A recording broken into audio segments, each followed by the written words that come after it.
how to see if someone screenshot your Instagram story. Hi everybody, welcome back to our channel.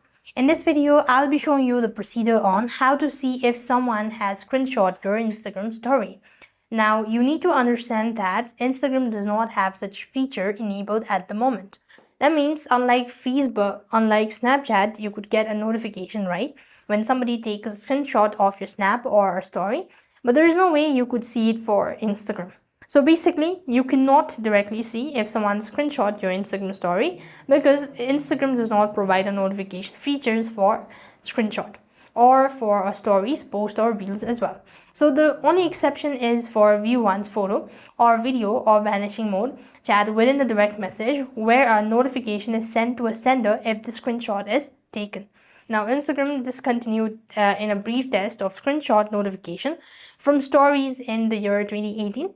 So now this feature is no longer available. So you'll not be able to know if somebody has taken a screenshot of your story.